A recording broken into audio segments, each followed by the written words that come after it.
Les étiquettes présentent diverses données d'une table. Vous pouvez avoir besoin d'imprimer les adresses de tout un ensemble de contacts ou les références de tout un ensemble de dossiers. Apprenez à récupérer les informations qui vous intéressent et à les mettre en page avec les étiquettes d'Access 2013. Par exemple, j'ai ici une table qui s'appelle Client. Je double-clique dessus pour l'ouvrir. Je souhaite obtenir des étiquettes à partir de tous ces clients. Je vais donc me rendre à l'intérieur de l'onglet Créer. Dans l'onglet Créer, je vais retrouver ici un groupe qui s'appelle État et à cet endroit-ci, une icône qui permet de créer des étiquettes. Je clique à cet endroit-ci. Maintenant, vous le voyez, vous avez une fenêtre qui apparaît et qui vous permet de choisir le format d'étiquette. Tout d'abord, vous allez filtrer par fabricant. Je clique sur la petite liste et je choisis le fabricant que je souhaite utiliser. Donc, il suffit de regarder les étiquettes que j'ai achetées pour retrouver le nom du fabricant dessus. Donc, par exemple, je vais choisir celui-ci. Ici, vous avez les différentes dimensions qui vous sont proposées. Donc, par exemple, ici, je vais choisir ce format-ci. Choisissez ensuite le type, l'unité de mesure. Donc ici, c'est une unité métrique, mais vous pouvez avoir les mêmes éléments avec les unités de mesure anglaises. Je vais choisir métrique. Vous pouvez ensuite choisir le type d'étiquette, soit feuille à feuille, soit continu. Donc lorsque vous avez feuille à feuille, cela implique un fonctionnement de l'imprimante différent puisque l'imprimante va imprimer feuille après feuille. Vous pouvez personnaliser le format en cliquant à cet endroit-ci sur personnaliser. Vous avez ici la possibilité de créer un nouveau format d'étiquette et ici, vous allez simplement préciser les dimensions de chacun des éléments. Marge en haut, marge sur le côté, espacement entre les étiquettes, marge à l'intérieur de l'étiquette, etc. Je ne vais pas créer tout de suite une étiquette. Je clique sur annuler et je clique ici sur fermer. Je vais utiliser ce format par défaut. Vous allez de toutes les façons retrouver votre format d'étiquette à l'intérieur de cette liste-ci. Je clique ensuite sur Suivant. Vous avez ici la possibilité de personnaliser l'affichage des informations dans l'étiquette en choisissant la police. Donc je clique sur la liste et je vais choisir par exemple une police Times New Roman. Je sélectionne cette police. Ensuite je vais choisir la taille. Par exemple je vais choisir une taille de 12. Choisissez ensuite l'épaisseur de la police, c'est-à-dire que vous allez avoir différents niveaux de gras. Donc je vais choisir un niveau standard.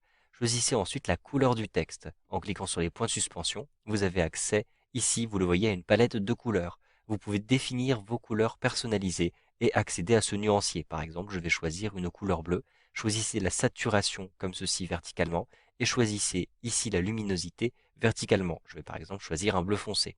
Puis je clique sur OK.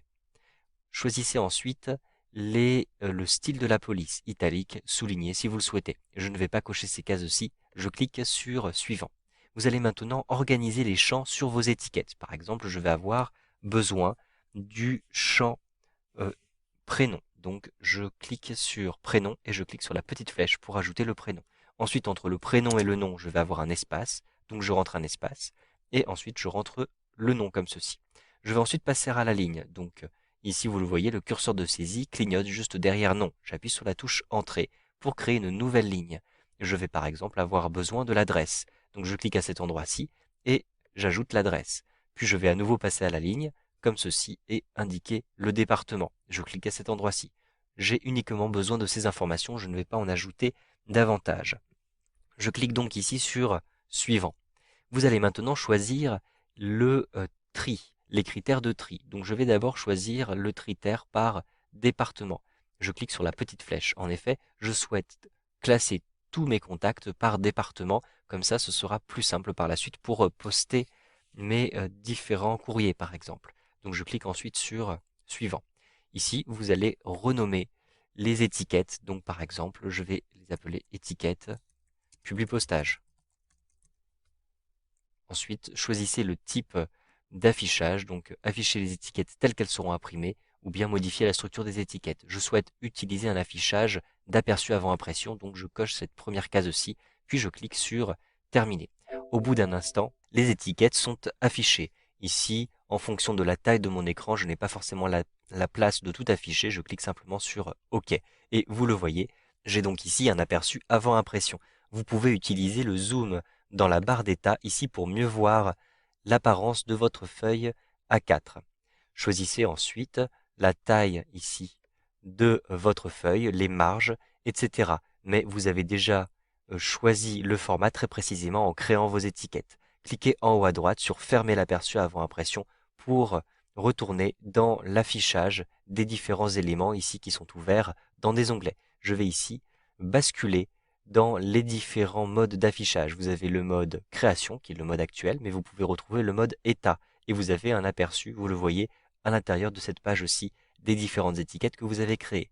Avec un clic droit, vous pouvez aussi utiliser le mode page.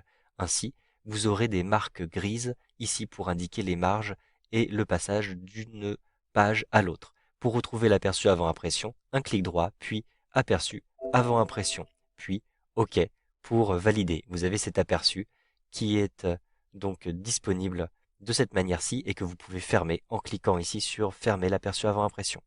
Vous savez donc maintenant comment créer des étiquettes avec les données de votre base de données Access 2013.